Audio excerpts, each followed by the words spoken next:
Os estados da federação mudaram para Brasília. Começa agora Brasília Já. Bom dia, Rodolfo. Bom dia, Alexandre. Bom dia, amigas. Bom dia, amigos. Estamos aí com uma terça-feira cheia, porque nós temos um país que é formado por 27 estados. Desses 27 estados, 18 deles estarão hoje representados na capital federal. E representados, alguns deles pelos seus governadores, outros pelos seus vice-governadores. E qual é a pauta? Reforma tributária. Lembrando a você que a reforma tributária saiu aprovada da Câmara, foi para o Senado, aonde agora está sendo tramitada.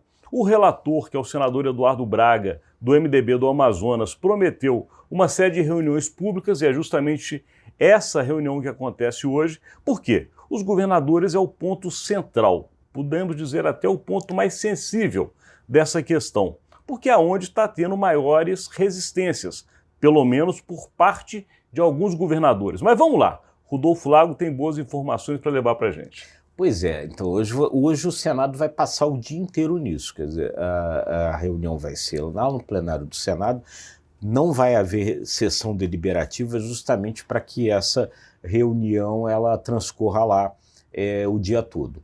Então, 18 governadores já confirmaram a presença, eles vão se reunir em regiões, divididos em regiões, para que os governadores não precisem passar o dia inteiro ali, né? E essa é considerada talvez ali a reunião prévia, a reunião de discussão da reforma tributária no Senado, a mais importante delas, né? Pela presença desses governadores todos. E qual é o ponto central aí nessa discussão, Alexandre? O ponto central nessa discussão é a formação do chamado Conselho Federativo. O Conselho Federativo vai ser um órgão criado que vai definir como é que esses recursos dos tributos vão ser distribuídos entre os estados. Porque há uma mudança básica, principal, que todos esses tributos sobre consumo eles passam a ser recolhidos no destino. Então, nesse sentido, então tem que se ver como é que vai ser feita essa distribuição. Lá da Câmara tinha saído uma ideia de que esse conselho fosse proporcional ao tamanho dos estados. Os estados maiores, mais populosos, teriam maior peso. Os estados menores reclamam disso e querem agora, nessa etapa lá no Senado, fazer uma mudança disso. Aí vem a questão, viu, Rodolfo Lago, até uma provocação, porque é o seguinte, a gente sabe, claro, que o Senado é a chamada Casa dos Estados, porque justamente ela tem a igualdade, a mesma proporção representativa de cada estado. De qualquer maneira, a gente sabe do peso de alguns estados da federação. Vamos colocar aqui, dando nome aos bois, São Paulo e Minas Gerais. São os dois governadores, Tarcísio de Freitas e Romeu Zema, que têm batido muito contrariamente a qualquer mudança do que foi aprovado na Câmara. Eles gostaram do que foi aprovado na Câmara. Claro, por quê? Porque são os estados maiores, têm a maior proporcionalidade, portanto, eles vão ter os maiores benefícios. O Senado tenta modificar essa regra. E aí vem, Rodolfo, a minha provocação. Será que de fato vai preservar a força desses dois estados ou vai preservar a igualdade ou a igualdade que hoje permeia o Senado da República? Isso é que nós vamos ter que ver, porque realmente aí você tem uma mudança na composição que pode pesar, né?